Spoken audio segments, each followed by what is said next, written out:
You know, people often say that when two YouTubers get together, the conversation can get just a little bit quackers. Well, there is one thing it's slightly worse than that. When both of those YouTubers also happen to have boats and also be paramedics as well.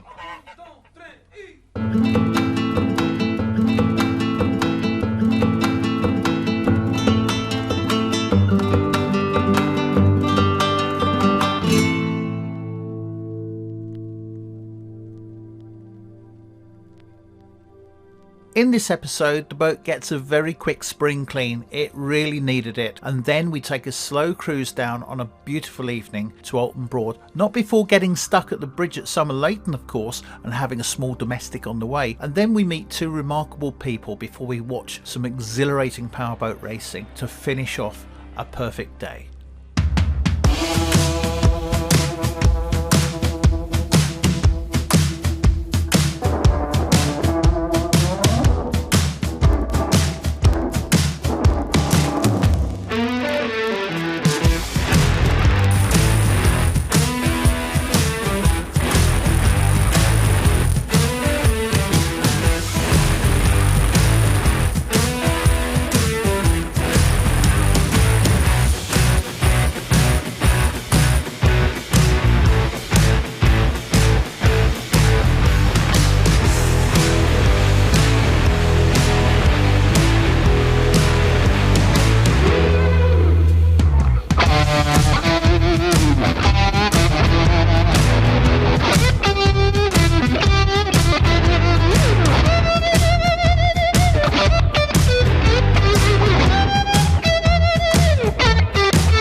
You know, sometimes things don't go quite according to plan. We decided that we were going to trundle off down to Oulton Broad, where we're due to meet Richard and Lisa at Waggies cruising. However, they'd been stuck for some hours waiting for the bridge to open at Somerleyton. So we set off down the river. We hoped the bridge would be opening by the time we got there. But unfortunately, it was still stuck when we arrived.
So the news is, I've been told by a friend of ours who's waiting at Somerleyton that Somerleyton Bridge has been closed all day because the rail's expanding again, something that Network Rail told us wouldn't be happening this year. So they're not opening until probably 7 o'clock tonight. It's 6:15 now, so literally I'm just tootling along at 3 miles an hour, and when I get there I'm probably going to have to raft onto somebody because I've been told there's no mooring available at all at Somerleyton, and there's about 13 or 14 boats waiting to get under the bridge. That's not good.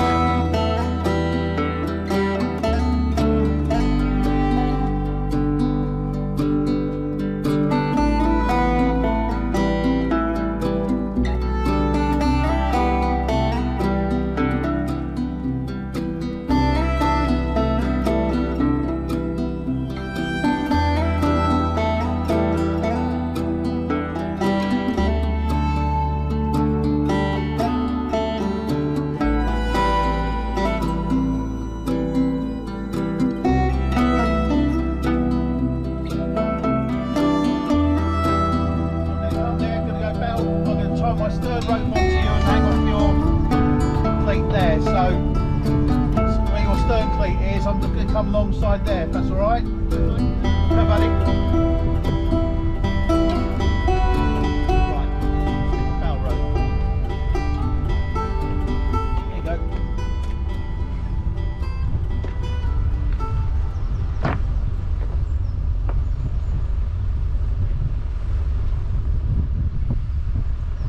Where's it going on? Right on the front? Yeah, just tie the bow rope on, put it over the top rail. So yeah, put the bow rope on properly, then I'll It was at this point some words got used that I really can't put on YouTube, and if I do, I probably wouldn't live another day. So everybody on the mooring heard them being said, so we all know what was said.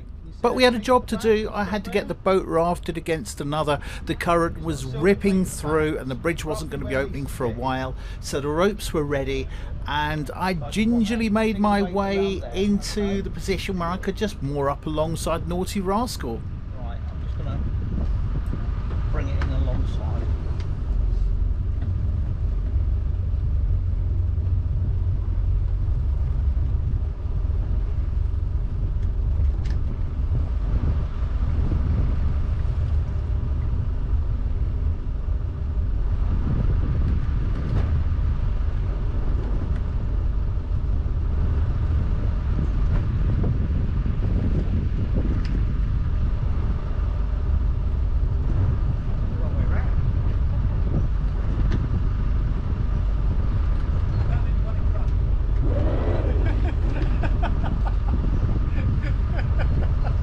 You wait, the back's going to come in a second, nice and sharp.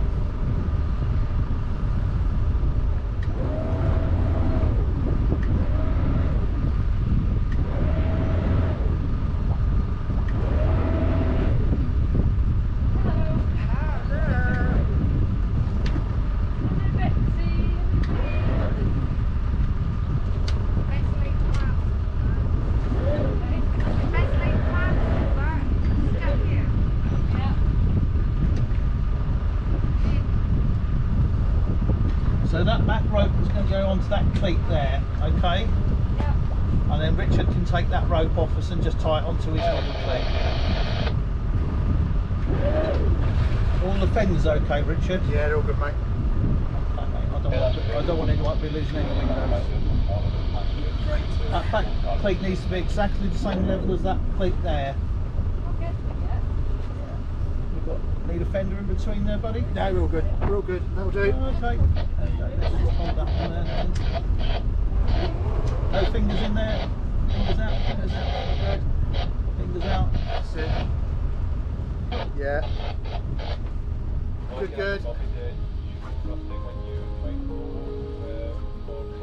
After about 30 minutes, something amazing happened. The bridge slowly opened, and as it did so, it was like a Le Mans start with everybody trying to get away from the bank at the same time.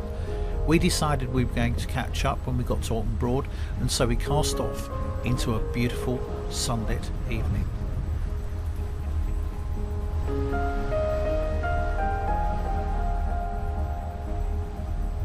I love the fact that it's in German.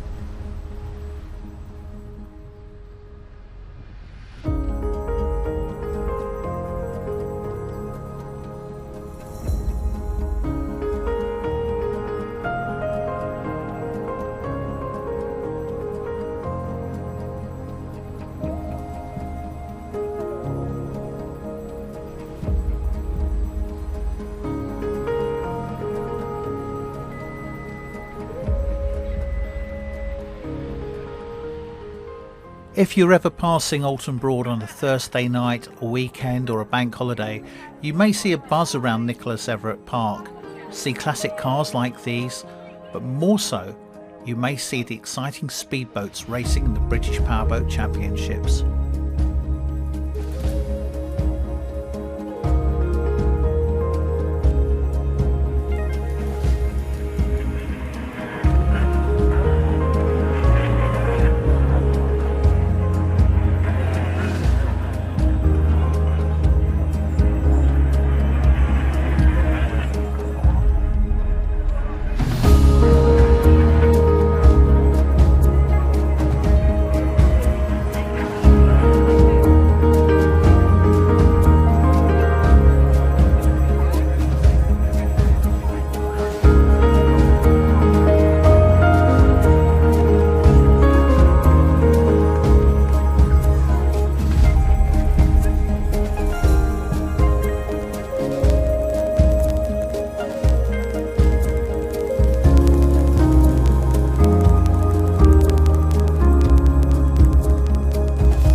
This is Gavin and Dawn. Do you want to introduce your channel to anyone that doesn't know your channel? And I shall be disgusted if they don't know your channel. Yeah, mine is, no, I'm not going to say what I was going to say. It's Love Life, Love Boat.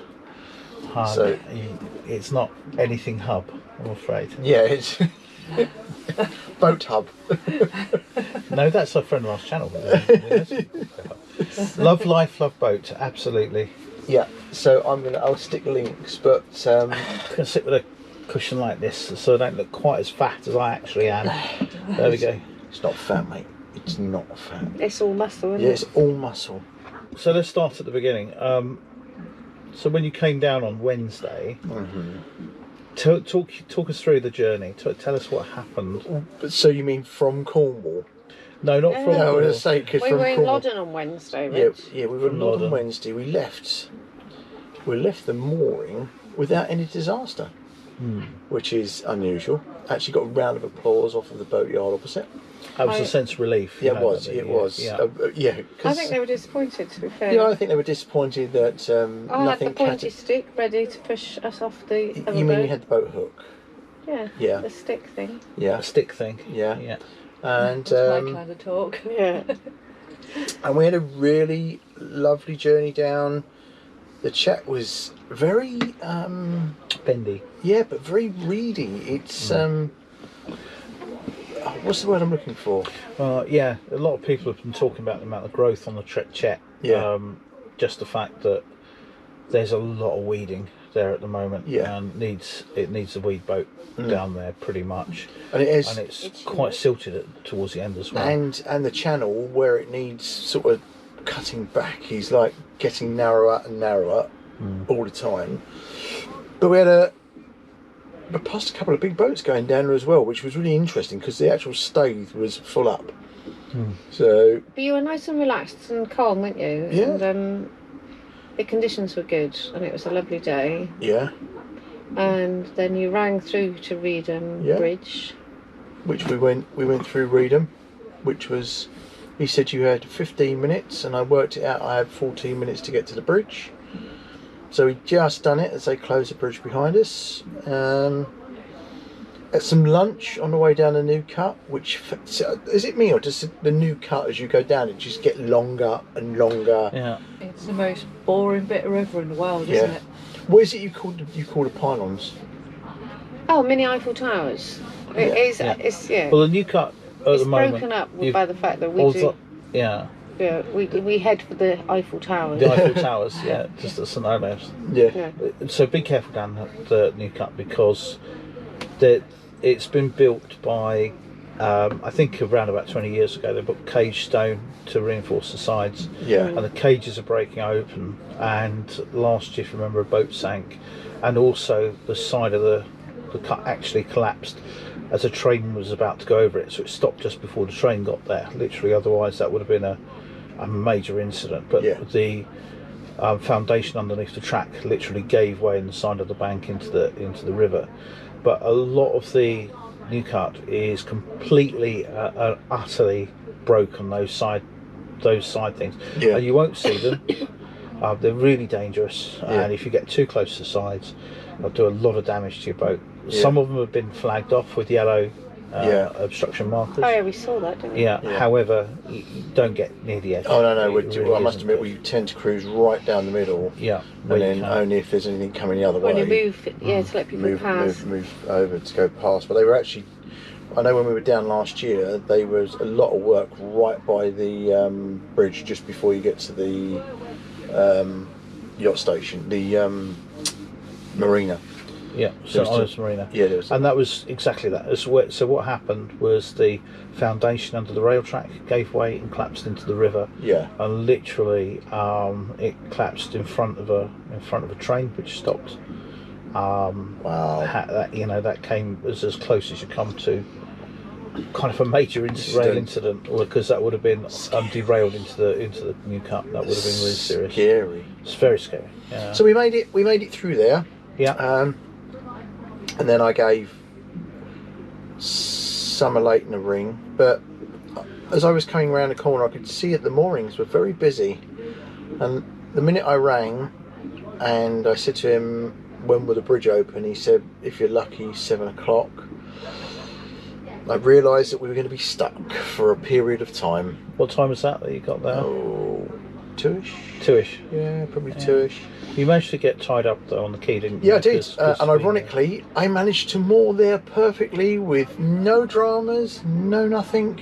No, it's perfect. Perfect mooring. And then that's when I kept updating you with the fact it still wasn't open, So the bridge, it got to the point where the actual bridge, the signalman, was ringing the boat behind us direct and saying, right, it's cooling down, it's cooling down, it's cooling down, it's cooling down. Did you explain why the bridge was closed? Oh, yeah, obviously, because it was so hot that the rails expand. And you can't open the bridge because they're just jammed against the... Well, that's what they say. But a few years ago, in the same sort of heat, they managed to open them. Yeah. In the past, they used to put summer rails or even dampen them down. They won't do that now. But obviously, it never jams open. It only ever jams closed. Yeah. And they're more worried about delivery of service. Even though we've got a right of way, it isn't reasonable in the modern world to expect that we should demand a bridge swing. But the law still states that we should, and they should give it to us ahead of a rail journey. Yeah. I know that's not practical in the modern world. The thing is, rules date back to with swing bridges, with the right infrastructure on a bridge, it shouldn't matter whether it's hot, cold, because it's old technology. It locks. The tracks just line up and lock. Whereas with new infrastructure, you should be able to have rails that actually slide against each other, so the rails move. So, we're stuck in 1860. Yeah. The piece of engineering that goes back a little bit longer than modern engineering, And they're great things to have, but they need to do something in years to come. I agree. Well, there were quite a few of us stacked up, weren't there? I think there was 5-6 boats in total. And obviously you then come along and joined us. Perfect mooring, if you don't mind me saying so. Thank you very much. Absolutely perfect mooring. Nobody was swearing. Dawn obviously didn't think that was really the case. Took when it you all went in her stride. way past us, and I thought, how far are you going to go? Because I thought you were going to turn around. Just so you can't hear us swearing. Yeah, it wasn't out of earshot. No, unfortunately, carries on the water, doesn't it? So perfect mooring. Must have been somebody else. It was you. And then we was only there for about an hour. Oh, 25 minutes. Yeah. And then when the bridge opened, wow, it's just like a mad rush. Everyone was like, gone. Le Mans start, Stampede, wasn't it? Yeah. Except for you. Except for me. And it was except for me because somebody was tied up to your boat, so you had to untie them first. And we don't have bow thrusters. You don't need a bow thruster. We had a bit of trouble getting our boat away from the side, didn't we? You did. Every time you tried to get away from the side, the boat came back into the side. Yeah. Anyway, we did make it, and someone very nicely hovered underneath the bridge to keep the bridge open. I decided to come back through just so he didn't think about closing it before he got through. Oh, I love it. Yeah. So then we managed to quite happily tootle on down. We sort of came ahead of you a bit, didn't we? And then we got to Oulton Broad. Now, the last time we got here, I made it okay-ish, but it did come in and people did catch lines. This time I did exactly the same that I did last time and completely messed it up. Yeah, there was quite a lot of boats on this piece of mooring when you came in, wasn't there? Yeah, absolutely. There was one. There was nobody here. Absolutely Had the none. biggest space you could Had the imagine. biggest space, and I still thought he was going to hit the boat on the end, at the other side of the mooring. so, but we did make it. We did arrive.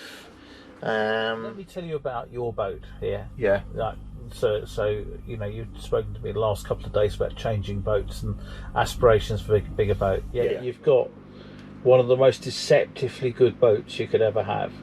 Inside wise, it's comfortable. It's got an amazingly newly fitted galley with Corin worktop. It's beautiful. You've got the same size front cabin as we've got. It's got a deceptively large mid cabin, twin diesel, powerful diesels, and I know a few people have had this particular boat, 310s, and they're very capable, very sea capable. In fact, our friends Ian and Heather, they took theirs up and down the East Coast completely, from one end of the East Coast down London, Thames, Kent, no problems at all, and they're in pretty big seas as well, so I know exactly what they're capable of. Why would you even think of changing it? It's just lovely. It's a lovely boat. I think it's for a good few years. I think it will do us, but our aspirations are to one day spend a lot more time on the boat, practically living on it and working bank and doing the odd shift here and there. But see, I've got a slightly different plan. My plan is to rob a bank and buy a bigger boat. That's it's not quite same thing. It's got the word bank in it, isn't it? Yeah, we've got a few jobs to do on our boat this year. Your boat is absolutely beautiful. I think we've got some out-drive work to do this year. We've got our window rubbers to replace this year because they're all shrunk and dried. Yeah. So my two primary jobs that I've got to do. A couple of potential little jobs, and then we'll look at where we're going to go next. But we have been, we bought our boat from. We knew the previous owners relatively well. I knew the owners before that relatively well, so I've known our boat Friday Night for more than 10 years. Yeah. And since we've had our boat, we've taken it up and down the East Coast. Last year we went. I put some videos up of going down to the Deben. I'll put a link to that. We've been out in some relatively choppy seas. I've lost a drone overboard, which that was hilarious. which perfect. The best drone footage I've ever filmed, bar none, because I've got the low res downloads from them. The best films I've ever filmed with the drone ever at sea. It just came and it was landing perfectly until your brother decided to move. No, it was me trying to catch it, and then I knocked it into the side of the canopy, and then it flew into the sea, and it went plop, and the seals just watched and went, yeah. My brothers were killing themselves laughing. They went plop. I've never seen them laugh like that. Mind you, our dogs nearly did that today off the back of your boat, didn't they? Trying to escape. Yeah. Yeah. So, but your boat is absolutely beautiful. Absolutely beautiful. It's just absolutely stunning. We've had a really good time. Honestly, as you can see, I'm a bit redder than I normally am. And that's only because you've had a few slaps in the face with Lisa, but I've got a burnt leg. Missed a bit, didn't you? Yeah, dear me. well, set up on the flybridge or upstairs, as you call it. Upstairs. I thought about, you know, ringing 111 for you just to see what sort of reaction we'd get there. That would be a catastrophic burn, mate. That would be a category Full 1 thickness burn, Yeah, so yeah. that would be a category 1 response. That. It would, yeah. Just pour some cold water over it then, basically. Would be nicer on this boat Yeah. is out there we haven't really got enough seat in the area, have we? Everybody's all got to sit in a row like you're waiting for a bus or something. Be nice if there was seating opposite. Just enough room to put a couple of, like a director's chair or something would be. Yeah. I mean, I yeah. think we could actually do that. We've got some seating to review that we've been sent, so I think that's. Because we've got the ladder there and the Some doorway. seating to review. Yeah, we've been sent some seats and collapsible seats and tables to review that I've been desperately, because we've had so much stuff to review that I just can't keep piling the channel up with reviews because. Are they normal height chairs? They are. Yeah. Right. The only reason I asked that is we've got given some other chairs to review, which were really good, but I mean it took us. once you worked out how to do. Says the woman who was like, "Where does this go?" We never read instructions, so whenever we do a review, I go instructions. Oh yeah, don't need them. And we sat up on Plymouth Hoe. Was it the Hoe? No, we were at Saltash Park when we did those chairs. Chairs, they're not incontinence boat seat 2. They're really seat low. that keeps your arse. They're really low to the ground. Yeah. Like fisherman's chairs. Incontinent. Sort of. There used to be a spoof advert that I had once years ago that had been done on a spoof reel for company that I did some voiceover work and stuff for, and they done this. They went incontinence car seat 2. The seat that keeps your arse on the throne when you're away from home. Oh, I love it. Yeah, absolutely awesome. I love it. So I've now got visions of you having some sort of incontinence boat seat, so you don't have to get up. You can just sort of stay seated all day. Tell you what, if you had incontinence issues, once you try and get up off those seats, you'd have a problem. Because they're really low to the They are ground, very, aren't they? very low. Yeah, they're hard work. I wouldn't be able to get up. You'd have to get Sarah steady again. Maybe you should fit a crane. They've got the legs are where they've got the piece of elastic going through all of them, and you've got to fight to bend it. Don't And let if me. you let go of it, it sort of Yeah. pings itself back How's that into. krypton factor? Yeah. I've got a feeling if you let me sit on those, it'd be something like from Shallow Hal, you know, where the chair collapses. Oh, I love it. That'd be quite. So you're having some work done on the boat, though, aren't you? Yeah. So we are going to have some work done. We're going to have a bow thruster fitted. You don't need one. I'm going to get a Gailey button fitted. You don't need one, but. And it's just little things, little things. And you're having the throttle plates changed as well, aren't you? Yeah, throttle plates, yeah. but they're really hard to come by. The only people that are doing it are in France, and they're on such a back order. There is something like a 9-month waiting list. Can't you just get something to fabricate them out of stainless steel plate or something? Yeah, well, I did say that. I You guess could literally. I can think of 3 or 4 people that could probably fabricate those quite Lloyd should quite be able to easily make for them. you. yeah. Because they're laser just laser You should cut be able them. to. Laser cut them. And Well, it's something that I've suggested, you know, and I might say to him, you know, tomorrow. Say to Lee tomorrow, can you have a look and see if it's something you can fabricate on Mac or make. So, what about you? What's your plans? long term, I don't know what we're going to do. I want to do some coastal. Want to get out and do some more coastal cruising this year. Mm-hmm. I haven't taken this boat up to Wells. Wells is, you know, a lovely little harbour.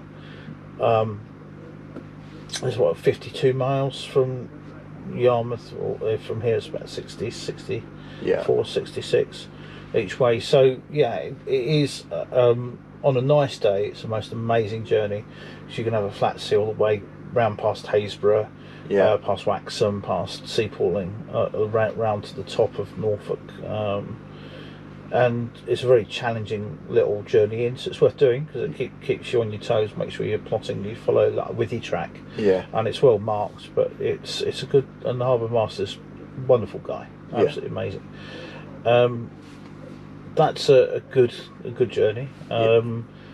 as I say, I'm familiar with most of the East Coast, so if it turns rubbish and looks a bit more rubbish, it's a much easier journey going south from here down to Ipswich, getting into the Orwell, Oulton backwaters, and I hope you can join us towards the end of summertime, because that'd be very nice. you know, these are doable journeys. Yeah.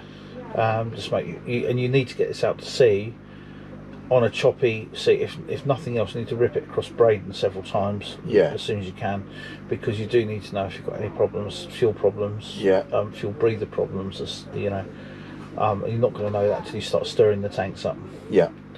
I'm better to find the tank stirring up in here in Braden water and limping back on one engine and sorting them out yourself, because you don't need anyone sorting them out. It'll just be rough fuel or whatever it is. And then, you know, just making sure the boat's okay for sea, making sure, you know, your boat's got all the safety equipment I would normally carry to sea, which you know, we've got life jackets obviously for ourselves. One's out of service. I've got to get that service this year. Our life rings, you know, throwing lines, we've got those. Normally if I go to sea, I make sure my tender is inflated. I used to carry a life raft, but make sure the tender is inflated, so I've got a life raft of sorts if I need one. And then, you know, things like grab bag, you know. People now are probably going for laser flares rather than carrying a full coastal flare pack. However, I'm still old school with the coastal flare pack. My flares run out of date this year, so I need to get them changed. And a grab bag with essential things in that. And typical things we've got in a grab bag, you know, if we go away, is like a mobile phone you put in a plastic envelope. Hair straighteners, hair straighteners, solar generator. This is a discussion. We'll have this discussion as well in a minute. Cuddly toy, fondue set of bathrobes, Black and Decker work, mate. It was the holiday. So we've got a lot of water in there. Actually got a shortwave radio in there, believe it or not. Wow. I've got a VHF handheld radio. That is the East Coast. If things, you've got to weigh this up. If you call a mayday on the East Coast, you're going to get a quick response. But if the worst comes to the worst and somebody was really unwell on board, this is the East Coast. It's a flat shoaling shores. You could probably run it aground and wade ashore if you were really that unwell, or you know, need a quick response. But you don't want to be doing that. You want to be arriving at a port. So so making sure our boats up to spec. Get yours up to spec and get you out on the sea. I think that I can't wait to do. And you say you've done your day, Skipper? I have, practical and theory. So. And what's Lisa done? Nothing. So I think you're probably worth doing VHF. License, you know, VHF certificate. I did. Although you can call a mayday. Without that, you can you go on channel 16 and activate that anywhere in the emergency situation. I think what I did suggest to Lisa is that she at least did the helmsman's course, because then she'll know more than me. She'll be able to control the boat. And the other thing is a good old fashioned practice. How long does this take then? I think it's a day. I think it's a we day. can do it We'll just do a day. Do a handling course. Just do a day sea handling. The company I'd recommend locally is Paul Carter, East Coast Training Services. Very good. Well, so we could do that. We could come down on a boat, and then you two could go off and learn how to handle the boat, and then you can come back and show me. Another good course is the RYA level 2, Powerboat level 2. That's a really good course. It's more practical. It's handy to do. All those things are aspirational. You don't have to do them, but I think they're I think it would be. I'm a great believer in if you go out there and you've had no training whatsoever. Yes, it was a year and a bit ago I did my RYA day skipper course, but I've got the baseline knowledge to get me out to trouble and to know where I am, to work out where I am. Can you tell me? Because I haven't. I haven't. I just make a phone call. That's why I've got. Tells you where you are. Siri, how do I make my boat work? Thank you. That's why I've got charts there. Navionics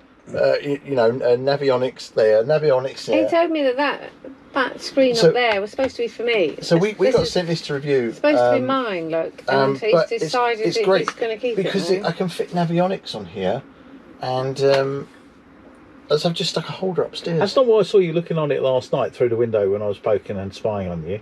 Yes. I'm pretty certain that wasn't avionics. It was, mate. It was definitely avionics. Began with a P, ended with a B. No, I think at the very minimum, realistic is practice and planning. You know. Simple sea passage. Yeah. Southwold's got a challenging harbour entrance for the East Coast. Yeah. In retrospect, when you look at where you live, it's probably not as challenging as other places. Certainly down on Cornwall and Devon coast, you've got some more challenging entrances. Yeah. You've got a fast ebb there, it's fast for the East Coast. You've got a difficult exit out of Lowestoft sometimes if the sea is, you know, if you've got winds coming in particularly easterly winds, it really piles up over the harbour entrance. Learning kind of the way to deal with them, not to be frightened with things unless they're absolutely terribly dangerous. Yeah. You know, You don't just go out learning how to just turn around and come back. Yeah. Yeah. It's too don't. windy and dangerous. You turn around. Yeah, unfortunately we don't. We tend to just push on, don't we? But you know, Southwold's a lovely little harbour. As a first sea journey, yeah, it's a great place. Great place to visit, and it's a good place to visit for a weekend. Yeah, that'd be really if you nice. can get on the floating pontoon. If it's normally booked up, because in the summer, half of Holland arrives in Southwold normally on a good day. Especially if you've got like Was it 72 miles from Lowestoft across to Holland? I think it's a bit further than that. I think it's a little bit more than that. Who was it saying here? It's 70. Tony on that big boat. Yeah, he said 72 miles. Yes, yeah, but you can do it if you plane the whole way, and do it about. We can certainly do it comfortably, and you know, but you tend to sort of poodle along for most of it. But they sail over. You know, I can't remember the exact journey time, but it's once again new skills because you go into Imeden and then you have to tie up between 4 posts. It was really good to speak to Richard and Lisa and find out what their aspirations were for boating. But with a long journey back to Cornwall the next morning, they had to be up before 6. And they were. And they managed to get away nicely on time. But don't think everything was really sensible, because just a few hours beforehand, this happened. Underneath the arches, Can't you do Bobson and we Jerome? dream our dreams away. Underneath the arches, on cobblestones I lay. Every night you'll find us tired out and worn, happy when the daylight comes creeping, heralding the dawn, sleeping when it's day, and sleeping when it's night. There was a sadness as we headed back to the marina after such a short but wonderful journey away. Richard and Lisa had a long drive back down to Cornwall, but I know they'll be back soon, and I hope to see them again in the future. Please don't forget, if you like the videos, to push the likey button, ring the bell and subscribe to our channel, and we'll see you again soon. Bye for now.